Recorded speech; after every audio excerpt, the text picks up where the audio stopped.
All right. How's it growing, friends? Welcome to Office Hours, your source for free cannabis cultivation education. My name is Keisha, and I am co-moderating side by side with my good friend Mandy. What's up? Hey, Keisha. Hey, everyone. We're here for episode 67, also going live over on YouTube. So if you're logging on over there, make sure you send us your questions and I'll make sure I get those to the team. Make sure you're also following us on all of the social medias. So we're on Instagram, TikTok, YouTube, LinkedIn, and Social Club. Let's not forget while we're here, though, we got y'all's crop steering questions in this week. So let's get right to it. I'll pass it back to you, Keisha. Thank you, Mandy. All right. If you're live with us here and you have a question, type it in the chat at any time. And if your question gets picked, we'll have you either unmute yourself or one of us will ask for you. Jason is on the road this week, so it's just us and you, Seth. How you doing? Good. How about you, Keisha? Doing good. Good to see you. All right. So you had a walkthrough you wanted to start the show with. Yeah. You want to? Yeah. We've been getting a lot of questions about our irrigation integration, and I thought it'd be a good time to just kind of walk through how to set up your open sprinkler with Aroya, because it's pretty simple. Basically, in the beginning of this process, you want to go navigate to your setup menu, click over to devices, and then tab over to controllers here. And then basically you're going to click on this device. That's going to give you, if it's already hooked up, all of your zoning options. But to add a new controller, we'll go in here, type in your IP address, your port number, password. Your stock password on most open sprinklers is open door. So if it's brand new, that's helpful.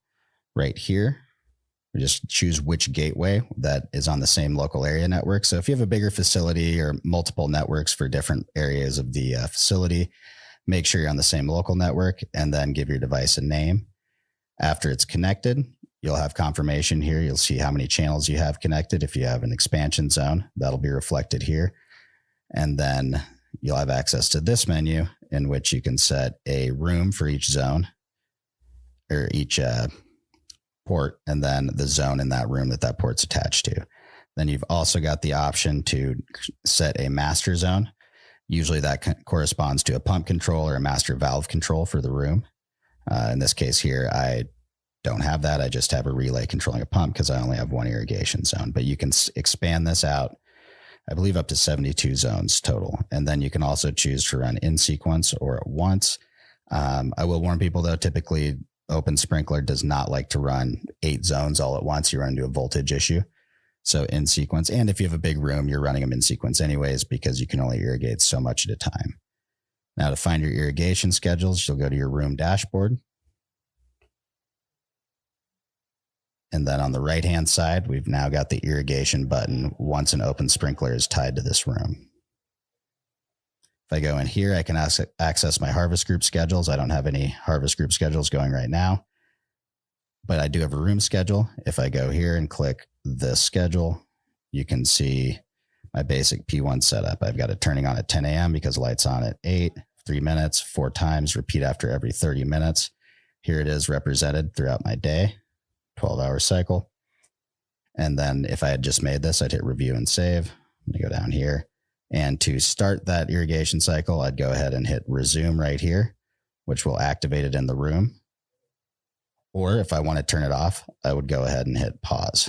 And then to establish a spot watering, basically I'd go to new room schedule here and say new irrigation. I want to put on zone 1. That's my only zone.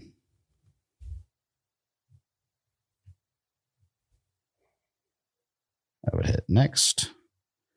And let's say I typically want to spot water at, if my lights turn on at 6, these come out at 8, 10. I will typically want to spot water at, let's say, 10:30 if I haven't reached field capacity. So I'd go in and say, all right, at 10:30, I want a singular 5-minute watering event to happen.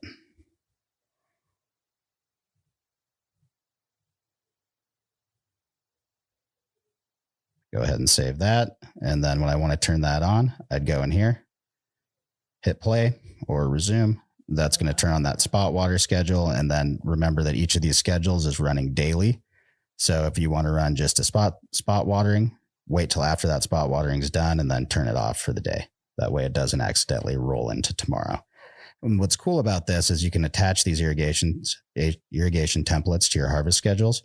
And when you've done that, now you have this in here. So you have a baseline. And when you need to go in and change duration or add events, it's as simple as clicking on the little icon over here, popping up this menu and configuring either a different, more irrigations on your P1 or potentially adding a P2 if at the end of your P1 you wanted an irrigation that was different than your other P1 irrigations.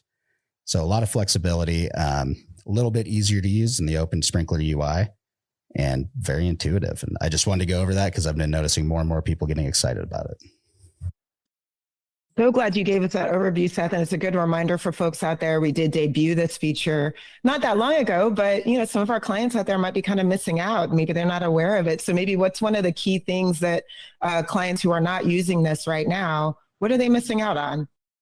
Just easy irrigation all in one platform. Most of us are using either Open Sprinkler, Trollmaster, or a small variety of other irrigation controllers, and all of them have a different performing or programming platform to go into. So rather than going like, all right, this is what I need to accomplish on my chart, let me open my Open Sprinkler app on my phone, program that separately. Now I can do it all in one dashboard. And the other thing it does too is avoid, especially for some facilities that may not have the most elaborate, digital security system, no longer having to port forward your Open Sprinkler out to get access to it. Now you can access it directly through your Aroya gateway, and your Open Sprinkler connection stays in your local area network. So no reason to put yourself at a data security risk anyways. Excellent. Thank you for that, Seth. So clients, if you're not using Open Sprinkler, our new Open Sprinkler integration, you might want to get on that, make your lives a little easier. All right, let's get down to the questions. Mandy, what's going on YouTube? Yeah, thanks everyone over there for sending in your questions. We're going to start with John's. John wants to know, what are the most important steps to dialing in the lighting for a grow when you're working with multiple LEDs of different brands that you've pieced together over time? Each plant has about 100 watts. Gotcha. I mean, I think the first step is to go get yourself you don't have to break the bank, but get some sort of PAR sensor. Try to figure out what how many micromoles of light we have coming in. And you don't necessarily need to do a DLI calculation in every light, but you need to go under each light and establish, do you have a hot spot? How much variation? And at what point, also look at your CO2 in the room, see how much light you can actually push on these plants. But, since you have a bunch of different brands of lights, even if they're all 100 watt, you want to figure out what is the percentage setting on the dial to get each of these lights to match up, and or do I need to raise and lower certain lights to get my canopy lighting even? At the end of the day, just some basic sensing technology, and then probably a lot of patience and a notepad to write down and make sure you remember which light has which little setting, because you're always going to be operating on a little bit of a differential between your fixtures. Awesome. That's great advice. Caesar wrote in, why are so many commercial growers doing only 9 untopped plants per light? Because when grown properly, that gives you a good balance of enough space in the canopy to get good light and air penetration. We don't want a canopy that doesn't have good airflow. We won't get good transpiration. And then the other side of it is it completely, like if we go to a point where there's almost no light getting through the canopy, that means our gradient's pretty bad on our bud quality. Our top canopy this deep, right in from the main canopy is going to be pretty good. The lower we go, the lower grade bud we tend to get. So typically a lot of guys, not a lot, but some people will push it all the way up to like 16 per light and then overgrow it and end up with plants that are a little too bushy. And then it's, graded out at, let's say 30 to 40% A quality, 30 to 40% B quality, and then 20 to a little plus % trim. Now, if we can go to 9 plants per 4x4, we can open up the canopy, especially if you're nailing veg, transplant, everything trucking along nicely. You're going to be able to fill out that canopy. And at 9, you're going to have less defoliation and pruning work. And then usually about the same yield and a greater quality index on your finished product. And it varies per grower. If you can usually push a little more bulk biomass if you're running a little higher plant numbers. But part of it is having the market to say, hey, I've got the either, array of brand names I can put this other, or different product types that I can say, hey, I've got my 20 to 30% A grade bud, but the rest goes into, joints, edibles, distillate, part of your growing and pruning techniques are also optimizing your end output to match your market. Yeah. So a couple of considerations to keep in mind, but awesome. I believe that is it for the questions over on YouTube. So I'll pass it back to Keisha for our questions from Instagram. Awesome. Thank you so much, Mandy. Mikey just posted here. Mikey, if you want to unmute yourself, feel free. 1/4 to 1/3 pound dry weight per plan at 8 to 9 per light has been doing really well for us. Yeah. Awesome. Okay. We're going to keep it moving. We got this call in from Urbaka a few weeks ago. Weren't able to get to it until today. What should one do if CO2 continues to stack over a 12 flower, 6 veg hour period lights off cycle? Lights on, I'm running 800 to 1200 ppms while it stacks to over 2500 to 3K at night. I would probably look for a potential malfunction in the controller or find a controller that has a nighttime setting so you can turn off your CO2 injection at night. Because basically once photosynthesis stops, the plant's not uptaking any of that CO2 really. So that's just accumulating all night. And your sensor may not, or your controller may not be able to effectively shut it off overnight is what it sounds like. Got to keep those controls under control, huh? Yeah. And I will say too, I've seen this problem happen too in places that have like malfunctioning burners or typically something with the CO2 control system. Sometimes it's just the sensor, it's drifted or it doesn't sense well outside of a certain range. So the system's response is to respond incorrectly when it can't accurately read the value. All right, Arbaka, good luck out there. Let us know how you're doing. All right.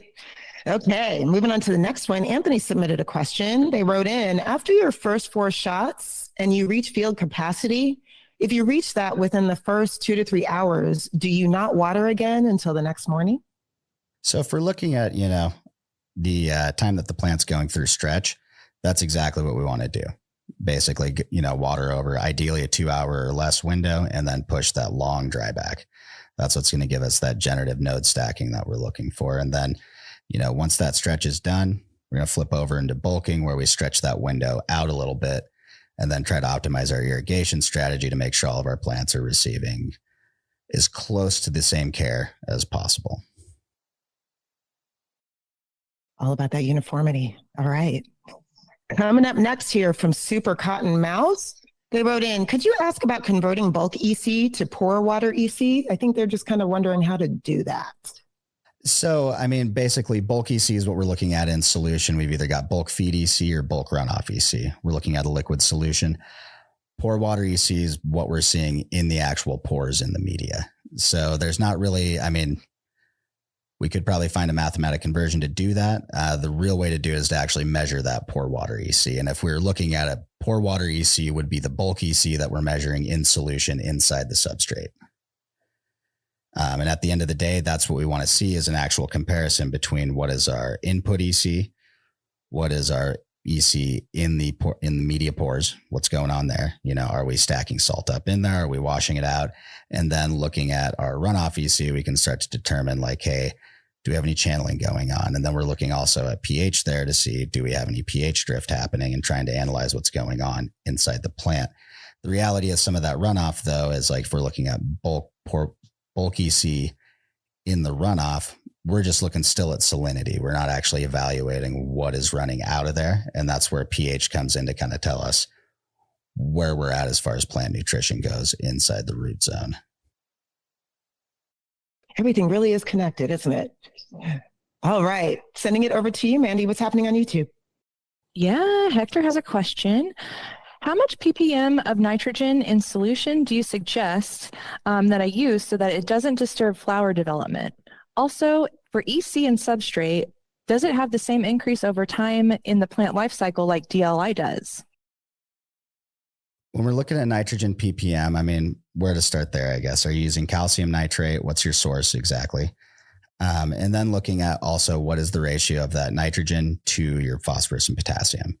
Earlier on when we're looking at a veg cycle, we want 2 nitrogen to 1 ratio, 2 N to 1 PK, basically ratio. And then when we're going to later bloom, you flip that ratio. Now, different ppms are going to be effective at different ppm ranges basically are how strong are we putting in.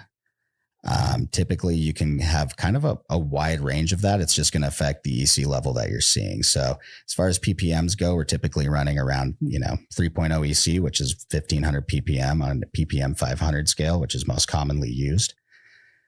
So, a lot of times we're looking at running, maybe 500 to 600 ppm nitrogen. Now, like I said, if you're using calcium nitrate, you've got to look at, okay, we're not just putting in 600 milligrams per liter of calcium nitrate is not 600 ppm of calcium, or 600 ppm of nitrogen, excuse me. We've got a calcium calculation we've got to do in there. So I would basically stick to a general outline and up and down your overall ratio rather than switching your nitrogen ppm too much.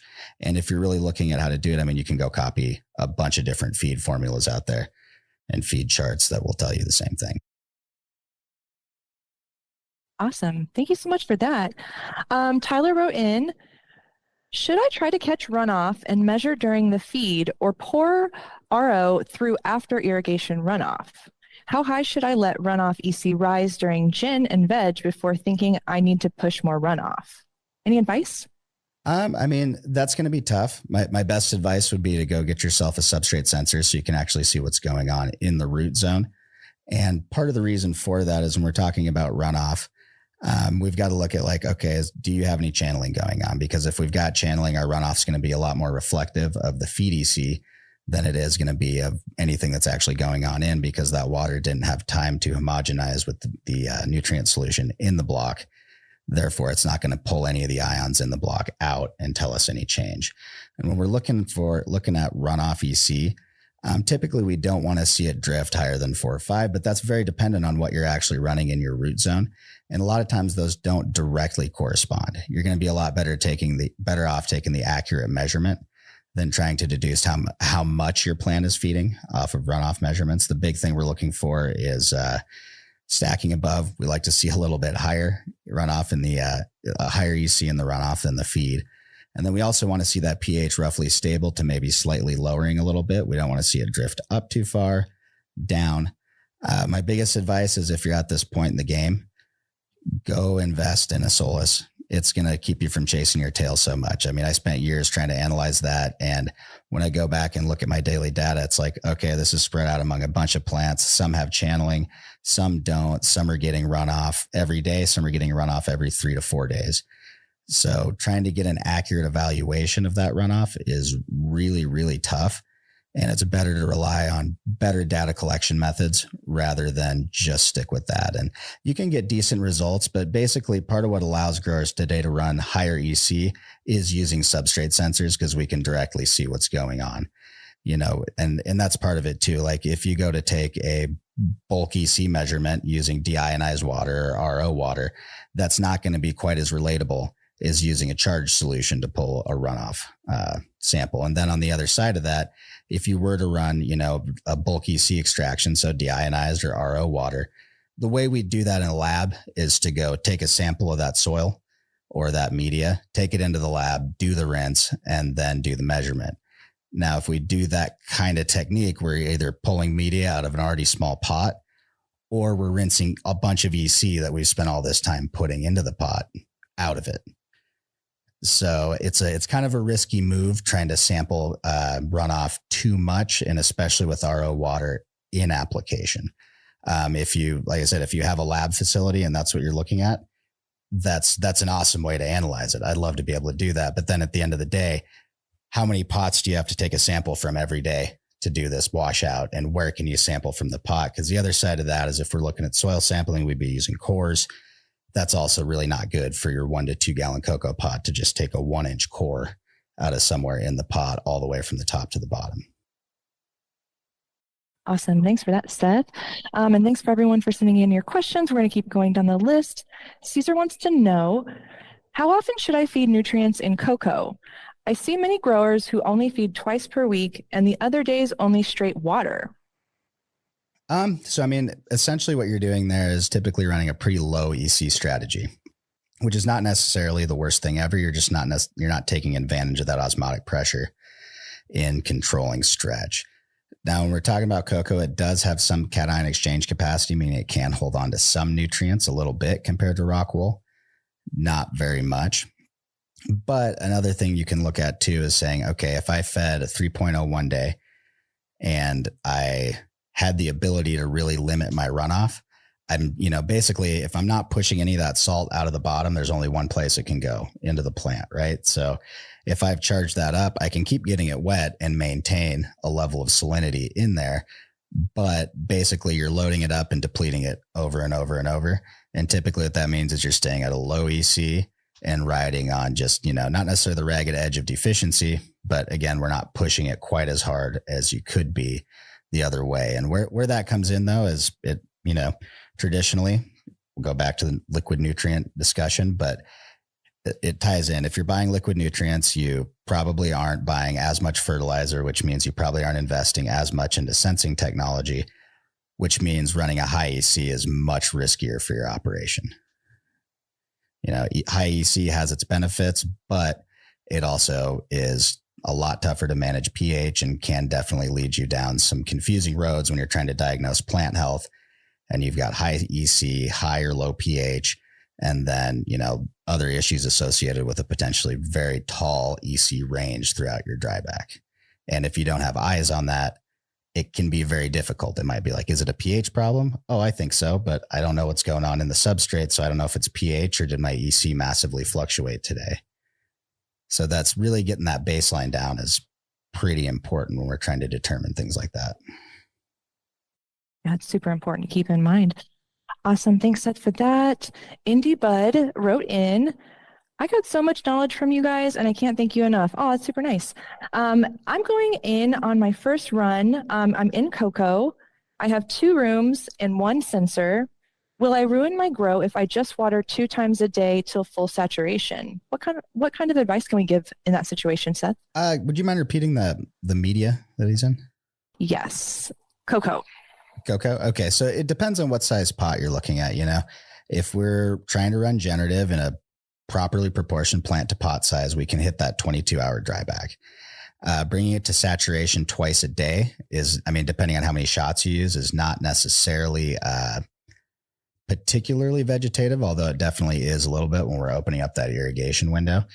However, if you're in a smaller pot, like let's say we're in a 1-gallon cocoa pot and we're shooting for a 4 to 5 foot tall plant, compared to a 2-gallon pot with the same plant size, we're definitely going to be, a little more sensitive to drying back too far just because we don't have as big of a reservoir for that plant to pull from.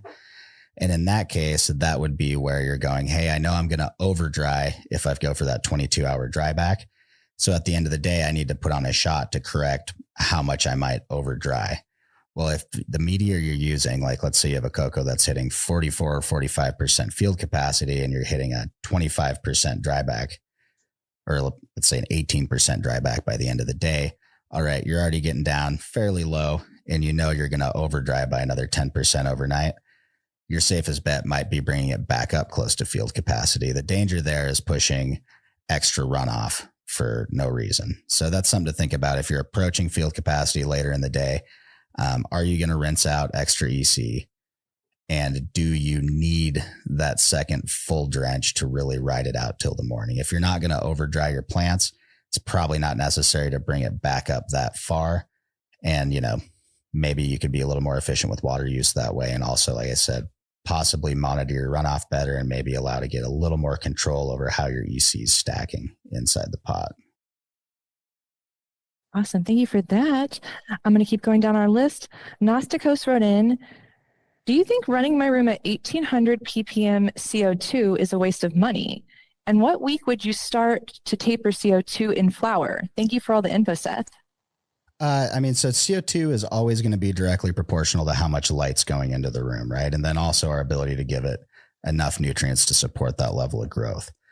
So if we're looking at 1800 ppm of CO2, are you running 1500 ppfd?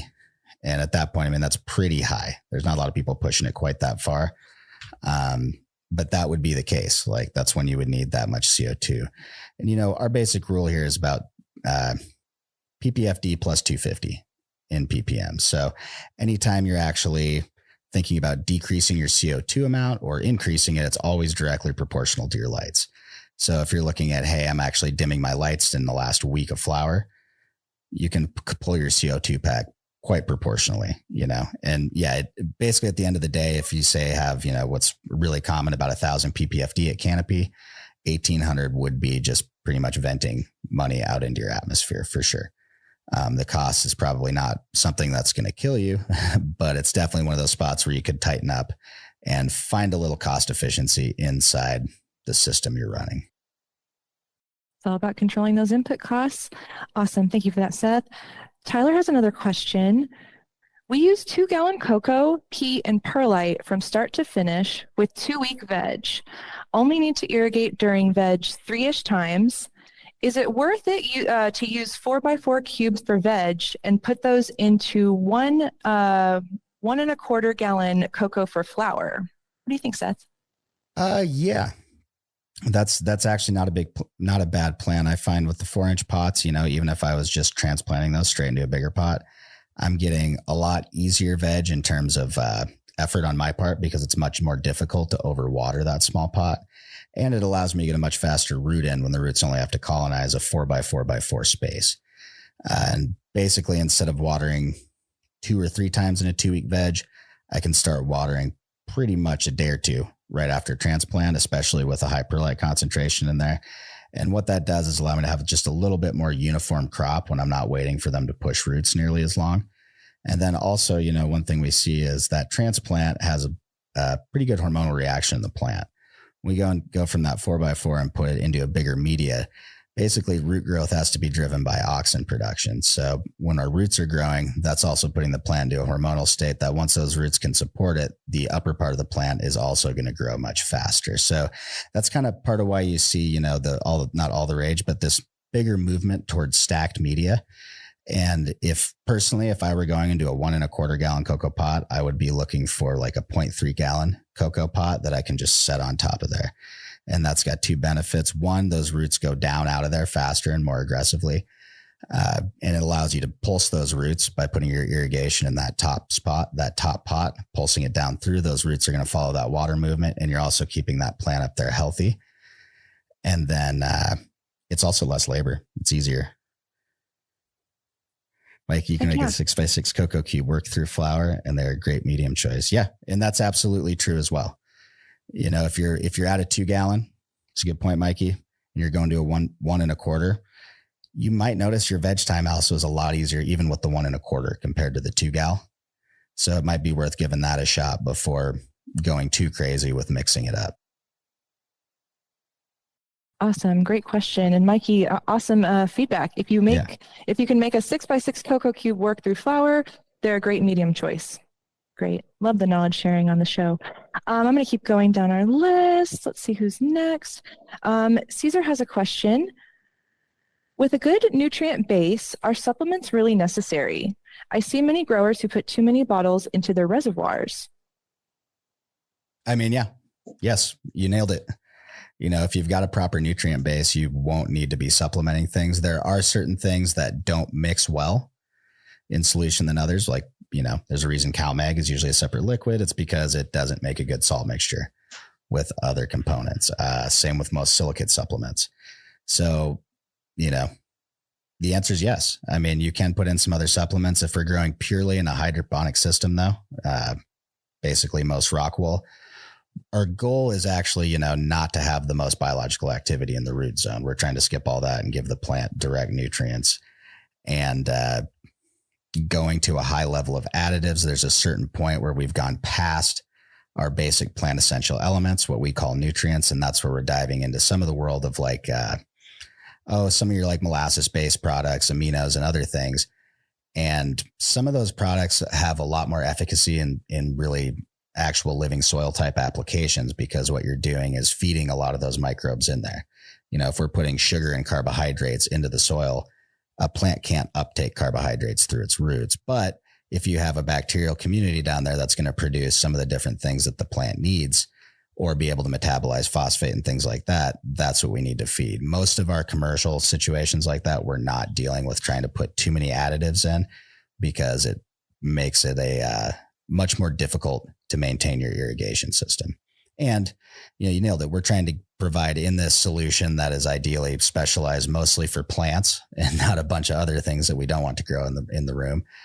We're trying to give it everything we need or everything it needs. And the longer cannabis specialized fertilizer companies exist, the better they're getting at really targeting what exactly is needed in there. And that's another cool thing, you know, in terms of plant research and fertilizer research over the years, everything's experimental, right? So it takes years of research to prove that, like, let's say molybdenum is a plant essential element, or nickel. There's a few other things we can go down that line, but cannabis is allowing us to do it at a little bit more accelerated pace because cannabis growers typically pay a little more for their fertilizer.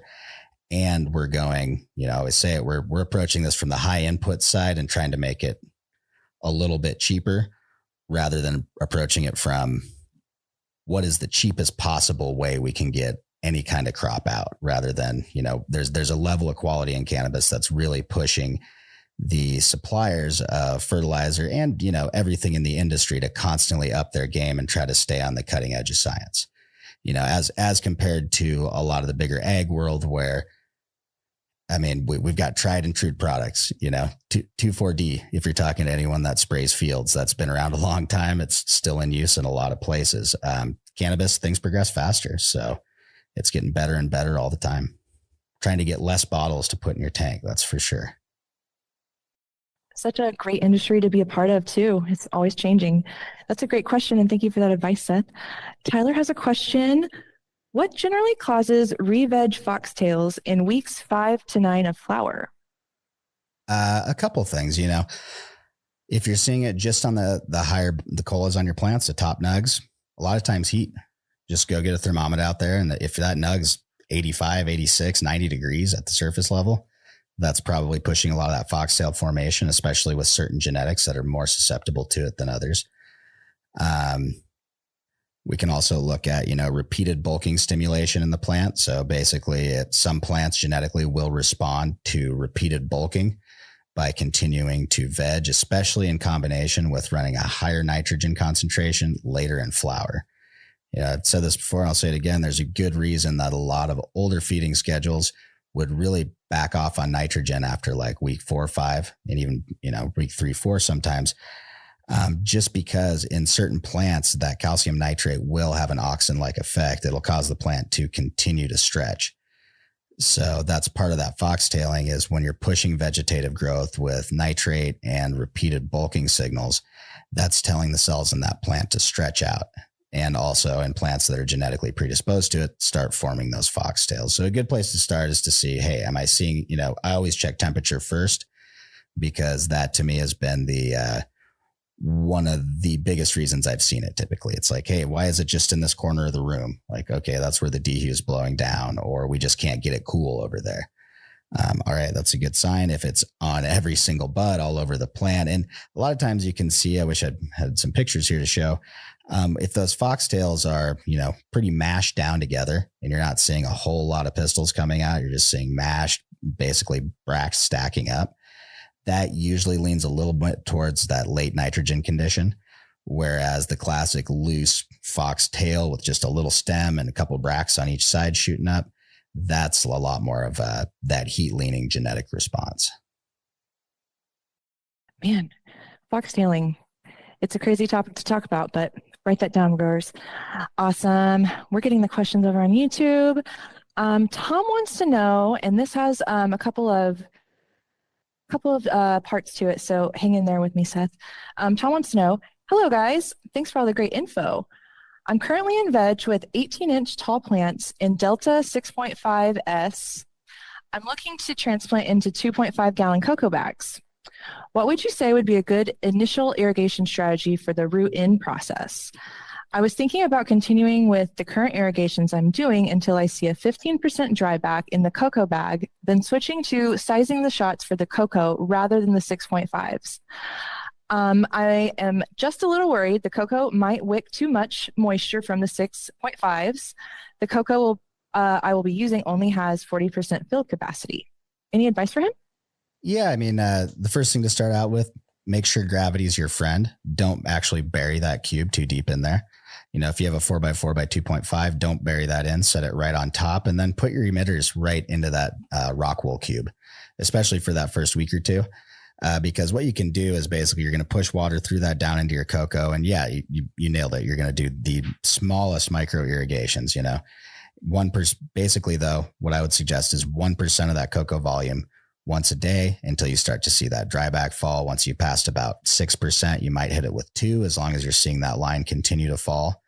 And then 15 to 20% total dryback, and you can start applying P1s to your 2-gallon cocoa. Awesome. We love that. Keep the questions coming.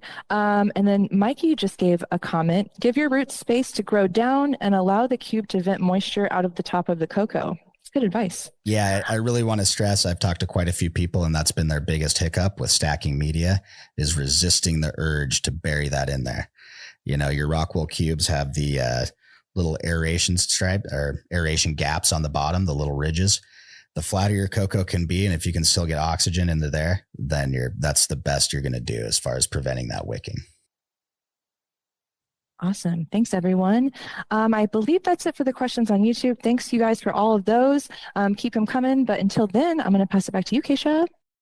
Awesome. Thank you, Mandy. Yeah, just a reminder, you know, the way this works, if you want to get your question answered by the expert, the best way to do it is to be live on the show. So loving all that activity on YouTube. If you have anything you want to ask, we got a little time left on the show.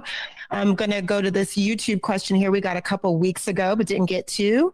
They wrote in, I want to prevent bud mold due to calcium deficiencies. Was wondering what EC of calcium nitrate to run the last week of flower, running cocoa. What do you think, Seth? I mean, very low. That's where we're looking at calcium silicate, CalMag, anything other than calcium nitrate. But you're right on. It's not just calcium deficiency. It's several deficiencies that are linked to calcium deficiency that's causing, death in the plant late in flower. Typically, I mean, I'll still run a 2.5 to 3.0 all the way through the end. The biggest thing, and that's why we see companies, Athena, not so much recently anymore. For a while, they've actually had their fade product out to help growers deal with that and getting, the correct calcium EC in there without having to add calcium nitrate. So, I mean, the best answer I have is try to find a way to pull that calcium nitrate severely back or out and supplement calcium with a different product. All right, friend. Yeah, good luck out there. Thank you for that tip, Seth. I'm going to send it back to Mandy. I think we have a poll on YouTube. We got some results. Oh my gosh, yes. I'm trying to make sure that I have the most recent poll answers in. All right. The latest breaking news, right? Yes, this is late breaking. Sorry, you guys. People are just passing me news left and right here. So we wanted to know, which topic keeps you up at night? Pest management, genetics, compliance, or extracts. So what are you guys thinking about when it comes to your grows? And we had 40% came in at pest management. So you guys are thinking about that. Okay. So you guys are dealing with bugs. You guys are trying to get ahead of them. You guys are trying to deal with that. We're there with you. Genetics, it came in at 30%. Love that. We're always thinking about genetics over here too. Compliance came in at 30% also. Okay, we're all dealing with that. Got to follow the rules. And then extracts, 0%. But I think that's just because we had a lot of big topics on this one. So thank you all for voting, and we love posing polls. So we'll have more for you guys next time. Back to you, Keisha, for more questions. Awesome. Thank you, Mandy. Yeah, pest management, just the topic the gift that keeps on giving, right, everybody? All right. Moving on to another question that was submitted a little earlier from Dr. J303. They wrote in, do you recommend running off every day? I have not been getting enough, and it's starting to burn some leaves, week 6.5. What do you think, Seth? Yeah, I mean, that goes right back to the origins of the whole drained away system that we're running here with drip irrigation on a soilless media. Part of what we're doing is really inputting, the most complete nutrient solution that we can. And once we put that into the media, the plant actually especially once those salts dissociate and dissolve completely in the water, like when we put calcium nitrate in, for instance, that's dissociating. That's turning to calcium and nitrate as two separate ions in solution. And the plant has the ability to pull, calcium nitrate. It can pull both, but other ions you find in there, if they're positively charged, the plant generally isn't pulling them in. So part of what drain to waste is we're pushing out enough of those positively charged ions and resetting that pH balance every day, resetting that nutrient balance. So we do want to see ideally runoff, a little bit of runoff every single day. And a good way to really kind of monitor that if you're not getting enough and you are seeing some plant health issues is do water to runoff, collect that and see what your pH is doing. One thing too about this, when you do go to do that hydration, we talk a lot about channeling and stuff, but the best runoff reading you're going to get is if you can manage to hydrate that media slowly and make sure you're not getting any channeling or premature runoff after if you need four irrigations to recover your dryback, but you're getting runoff after your second, that's not going to be quite as representative as if you can slow that down a little bit and manage to only get runoff at field capacity, because that's a given. Most of your irrigation water time to homogenize with that root area nutrient solution. Sorry, that was hard. But, we want to really see what's going on in there. And once you do start seeing signs of that burning, that's typically what it is we've got a pH drift because we haven't been resetting that ionic equation every single day. So I think I've said it on here before. Typically, I only like to run about 3 days with no runoff if possible. Sometimes, it might get pushed to 4 or 5 if I'm trying to really get that EC up. But I know that since my pH, if the plant's healthy, should always be drifting down a little bit compared to my input EC or my input pH. That tells me the plant's eating. That tells me I really want to be replacing that nutrient solution as much as possible. Fantastic, Seth. Thank you for those hot tips. All right, back to you, Mandy. What's going on YouTube? Oh, it's popping over there. You'll know it.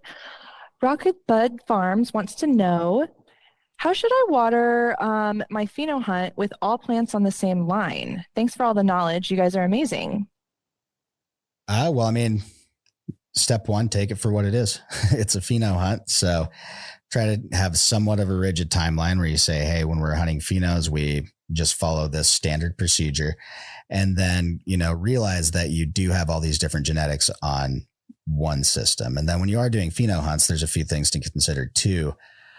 Personally, my favorite way is to sprout seeds, take some cuttings, and then grow those cuttings and not typically pheno hunt the actual seed sprouts too hard themselves, just because I'm not going to be growing seeds after this. So, that's not going to be representative. A lot of times we see opposite bud formation compared to alternate bud formation and a few other differences between seed grown plants and clone grown plants.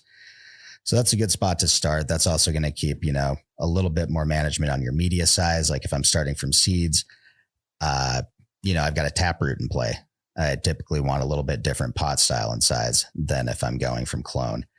The other thing too is, once you've got that standard recipe, you're probably going to be running these at not the highest EC because you kind of got to make everyone happy and try not to kill any of them. So we're going to be probably pushing a fair bit of runoff. And then from there, evaluating, okay, what are we actually looking for here? Are we looking just for quality? You've got to have a pretty good way to select for these plants in a way that's going to work in your system. So if you've got a pheno hunt, a good place to start is like, hey, we need to figure out how to throw away 90% so that we can blow some up at least to one valve, and then we can properly evaluate how well it's going to perform for us. Because personally in pheno hunts, I found some plants that seemed awful. And when I went and grew them on my own outside of the facility, I got great results off of those cuts. But those particular, phenos that we were hunting just didn't really, they had a different morphology. They were different size and everything on the bench. We didn't get a good expression during that first run.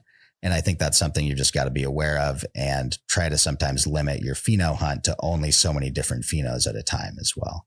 Make it manageable. So you say, hey, I really liked, the nose on this one, like the bud structure, didn't put out as much as I wanted. Like, okay, let's keep that one and give it a second chance and not just look at yield off of that initial pheno hunt. It's a time consuming process, and I will admit it's hard for growers to keep up just because the menu is always changing out there, right? When everyone's trying to do it, it's constant competition and it can be stressful, but it's just part of the game. It's just part of the game. Mikey had a comment here too. Run close to the SOP. Those that don't make it won't fit your standard program and aren't worth keeping around unless it's a unique and fun strain. Yeah, I think we agree. Awesome. Great questions over there on YouTube. I think that's it for now. So I'll pass it back to you, Keisha. Thanks, Mandy. Oh, I love talking about pheno hunts. I'm like Pavlov's dog. I immediately start thinking about what I get to enjoy. Awesome. All right. We've rounded out the hour, folks. So if you have any live questions, now's the time to ask. We got a comment on episode 64 of YouTube, of Office Hours on YouTube.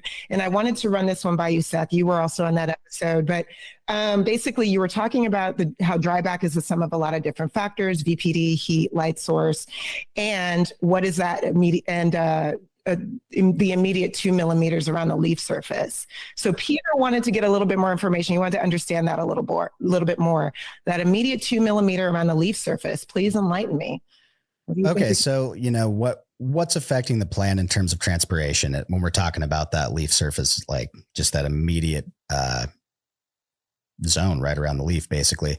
That's the environment the plant lives in, right? If this is a leaf surface, and I put my hand over here closer to the grow light, that temperature is not reflective of what's being felt right here. Right. So what we want to do is shrink that area down to what's really going on in the leaf surface, because that's where our stomata exist, and that's where everything's responding to. So, if we've got, for instance, great air movement above the lights and great control up there, but then we have poor air movement in the canopy, now we don't have a very, homogeneous canopy. We have different rates of transpiration going on. So what we really want to focus on that area around there. The only problem with that is, right, it's, you could use, not for this purpose, but as an example, I wish I had a leaf pyrometer, which kind of looks like a crazy science clothespin that you clip on a leaf, but there's not a good way to just attach a sensor to your leaf and get that leaf surface temp and the conditions around it. So what we do is we use things like relative humidity, but mainly VPD. And then we do a leaf temperature calculation, then factor out the differential, to what it would be given the condition, the temperature right on the leaf compared to what we're seeing anywhere else in the room. And where that comes together with dryback is if you use VPD, you start to calculate transpiration rates. You're looking at, okay, this plant takes up so much water over so much time. And that really is what determines what our dryback is going to be. So if I have a 1 gallon pot, for instance, versus a 2 gallon of the same media, and I have the same size plant, and each one is going to dry back so many milliliters of water, it's going to consume that amount. That dryback percentage is going to be proportional to the plant and the media, right? So if each plant consumes 600 milliliters of water in a day, or let's say, more like 12 or 1500, that percentage is going to be different compared to the media size. That's why, like, when we're talking about dryback percentages, there is a fair baseline we want to see that indicates you have a well-proportioned plant and media size and water concentration. But, again, that's the sum of a lot of factors. So if the leaf temperature is warmer, we see increased transpiration because the VPD is higher in the area immediately surrounding the stomata. If the leaf surface temp gets too high, then the VPD right around the leaf gets too high, even though, that would be the case, let's say, where we have a 82 degree ambient temp HID room, but we have some hot spots in there under the lights where, hey, that leaf surface temp is actually like 86 degrees. All right, those particular leaves are hitting that point where they're actually starting to shut their stomata and slow down transpiration. So that's why leaf surface temperature is so important, because it can vary depending on different environmental factors in the room. And just having, a thermometer hanging or a sensor that tells you VPD there isn't necessarily going to guarantee that you have great leaf surface conditions and that you're going to get the desired output compared to what your environmental conditions are. Fantastic. Thank you for that overview, Seth. It's kind of fun to address a question from a few episodes ago. I love that. Oh, yeah. Well, I get that one a lot too, Keisha, to be honest, because and I think it's because so much of the conversation around crop steering in general just revolves around the dryback. It's become another quantified number where mine is bigger than yours, basically, right? Like, oh man, you're only pushing 15% drybacks. Well, look at this. I'm pushing 25, and here's some pictures of some frosty bud, There's a hype thing on it, but it's all very relative. And I think people really need to remember that when you're comparing your particular data or results with another grower, unless you've been to their facility, and I can tell you I've been to a lot of these, they vary so wildly with so many different little factors going on that you really can't compare apples to apples based on just a dryback percentage, even in the same media with the same nutrients. You better have everything the same down, right down to a T to really compare that. That's right. Stay away from those comparisons, growers. Yeah, love it. Okay, we have a few more live questions on YouTube. Let's get to those. Over to you, Mandy. Awesome, but whose dryback is bigger? I don't know. Sorry, had to. All right, let's get to these questions, y'all. Madad86 wants to know, does adding a sweetener to a hydro system really improve flavor and smell? I mean, it depends on what that sweetener product's supposed to be, I guess, and when we're talking about like bud sweetening products, we've got, general micro boosters, PK boosters. And in those cases, yeah, if you're already doctoring up a nutrient solution that's not necessarily deficient, but could use more of that to push the plant. The thing to look out for is some of the sweetener products, like I said, are a little more marketed towards people growing in soil and, using probiotics generally. So you're feeding microbes with some of those sweeteners if they have carbohydrates. Some that I've seen marketed are just simply bloom enhancements. And what they allow you to do is run a fairly conservative fertilizer solution and then basically add those in to up your PK ratio and micro ratio and push that growth in the plant a little bit. So do I think they can work? Some of them, yes, depending on what nutrient line you're running.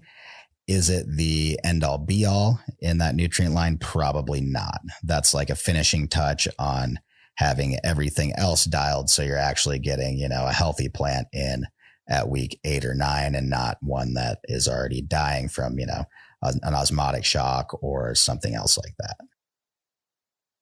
Awesome. Thanks, Seth. Caesar has a question.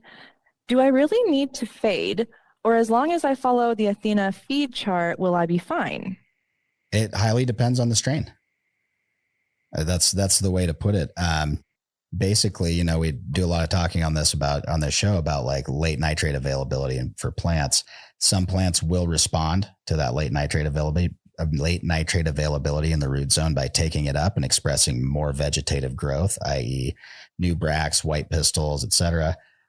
Others are less sensitive to uptaking that. So, and also, there's another factor that comes in here. That's levels of determinism in the plants. So when we look at plants that flower a much shorter period of time, typically one thing we see is that, those are a lot more closer to a true determinate plant growth, like an autoflower, where, man, these plants, once we flip them to 12-12, they're marching and they're going to stop when they want to stop. Other plants, we go back to like some of the more, OGs, hazes, traditionally stretchy stuff. When you stimulate that plant to keep growing, it will, just because in the environment that those genetics evolved in, they may not have a season that absolutely kills the plant out at a certain time. So their natural selection or human selection hasn't lended to the plant being that determinate. So basically, yeah, like I said, some strains you're going to be fine, totally fine running that late nitrate all the way through. Other ones, you're going to see late white pistils, sometimes buds stretching apart, looser bud formation, and a general resistance in the plant to wanting to mature the way that we expect it to. Awesome. Thank you for that, Seth. I think we have time to get to one or two more questions. Chad has a question. Running rock wool media, do you keep a strict line on how far to dry back, i.e., do you not go below 30? If my volumetric water content is only getting to 45%, how do I get a big dry back if I don't go below 30%? Well, I mean, this really goes back to one of the things that scares a lot of growers off of rock wool initially. And my hard line is 40%, especially if I have sensors, because I know that I don't have a sensor for every plant or every slab. And if I know for a fact, if I go down below 35, I'm going to start developing some hydrophobic pockets that will not allow the media to reach the field capacity it previously had. So 40% is the hard line. And then really, yeah, the reason a lot of growers get scared off of rock wool initially is if you do too far of a dryback, just after rooting in, just after transplanting, or at any point during generative, when those plants are growing and taking up more and more water, now you have that dwindling field capacity and you're basically shrinking your pot. You're shrinking its ability to hold water and make it available for the plant. So you're effectively limiting how big your plant can get in that pot. And when you do that, you're going to see reduced yields at the end. There we go. Awesome. Thank you for that, Seth. I believe that's all of the questions for YouTube for now. So I'll pass it back to you, Keisha. Awesome, Mandy. Thank you so much. All right, we got a good one here from Chuck. He wrote in, what would be the highest VPD or preferred VPD from mid-flower to ripening if you know you will not have mold issues? The highest? So if I mean, that's a really confident statement, but if you're not, I was like, can you know for a fact that you're not going to have any mold issues? Well, I mean, and there are some people who are fortunate enough to live in a climate, location, and facility to where they're able to isolate that from their environment. Not everywhere has an apple tree by the front door or the air intake, so that is possible. Typically, though, just for general transpiration and plant health, we want to see usually between a 1.2 to a 1.4 or 5 for max transpiration. As you approach bigger and bigger buds, typically you want to keep it a little drier in the room, just because, if you get the inside of a bud wet, you don't have a little tiny fan you can go put by each bud to dry it out, right? So typically, still that 1.2 to 1.4 range. And especially, when we're talking about late flower, one challenge a lot of growers find is maintaining that same VPD overnight. My general rule of thumb, and this just comes from years of growing in greenhouses, is that if my VPD drops below a 1.0 in the last 2 weeks of flower for almost any amount of time, I'm going to be looking for mold. I can very much expect to see it. So that's where, we kind of talked to people in the past about like, hey, if you can't maintain 43% RH at 65 degrees, if you do that and you still can only hit like 60% humidity, that is a pretty hard line where you're quite potentially going to run into mold problems, especially if you have any condensation in the room or anything like that. So even if it's not in your environment, you can also run into other problems. And this is one thing I have seen where you do have, like, let's say one condensation drip in the room from an AC unit or a pipe or something on the ceiling. That drip can hit one bug. And another thing we've seen is a lot of cocoa comes in with some aspergillus in it eventually, right? If you have that available in the room, you get a bud too sopping wet, there's a good chance you're going to get aspergillus to pop instead of botrytis, which is, not only going to destroy that bud, but to potentially fail the rest of the room. So there's always something to consider. Generally speaking, we want to keep those buds dry in the end. And there really is no, getting too hot and dry is probably going to sacrifice terp quality. But as long as we can keep those temps a little lower in the daytime, 75 or so, and maybe a little less, then we're going to run okay for that terp quality. Running, super high, not a huge benefit unless we're avoiding mold. Super low, even if you could run a 0.9 for the last 2 weeks with no mold, there would also be no growth or maturing benefit to that. Fantastic. Thank you so much for that, Seth. All right. We're going to close out the hour with a very controversial poll results. Oh my gosh. Mandy, what's going on? The news. We got the news in hot off the press, you guys. The most important question we asked you guys, help us with our next meme theme. Did you guys want Chris Farley, Patrick Swayze, Anchorman, or Matthew McConaughey? Oh, my Matthew McConaughey. Well, it was a tie between Chris Farley and Patrick Swayze. So, thank you for everyone for chiming in for that one. We're going to leave it a mystery which one we're going to pick, though. So you'll have to tune in. Follow us on all the platforms. Awesome. Great show, everyone. So good. Mandy is the meme queen. So any inspiration is always appreciated. But the best part is that we don't know what we're going to see until we see it. The magic, we all see the magic all at the same time together. Exactly. All right. The last couple of minutes before we go, I'm going to turn it to me, Seth. I have 2 little cannabis seedlings in grow bags in my backyard. They've been out there now for about 2 weeks. I am watering them every day, but I'm noticing a little bit of yellowing, and I'm worried that maybe this is now, the panic starts immediately. Am I watering them too much? Am I not watering them enough? I don't have a Solus. I don't have Aroya. I need to get it together. But what do you think? Well, I'll send you some of those things, but I think you need fertilizer. That's probably most of your potting soils don't come charged with very much of anything in them. They might come with a little bit of nitrogen starter. And that's about it. So even if you bought like Fox Farm or one of the traditional, soil companies you might buy from, you still typically in a pot want to start supplementing. Okay. Got to get my nutrients in there. All right, I'm on it. Working on those All right. newts. Yes, please send me a care package. Thank you so much. Okay. Awesome. I think that's everything, right, Mandy? Anything else on YouTube? I believe that's all we have over on YouTube. Thanks everyone for your questions and thanks for joining us today. Yeah, Seth, thank you so much for once again holding it down solo in studio. Your expertise is amazing. Mandy, thank you for co-moderating with me, and our producer, Chris, thank you for making the magic happen, including those incredible polls over on YouTube. Thank you to everybody for joining us for this week's Aroya Office Hours. We do this every Thursday, and the best way to get answers from the experts is to join us live. If you want to learn more about Aroya, book a demo on aroya.io. One of our experts will tell you all about how it can be used to improve your cultivation production process. Got a topic you'd like us to cover on Office Hours? Post questions anytime in the Aroya app. Drop your questions in the chat on our YouTube or send us an email at support.aroya@metergroup.com. You can also DM us. We are on all of the socials and we want to hear from you. After the show, we'll send everybody in attendance a link to today's video. It'll also be on the Aroya YouTube channel. Like, subscribe, and share while you are there, please. And we look forward to seeing you at the next session. Thanks, everybody. Bye.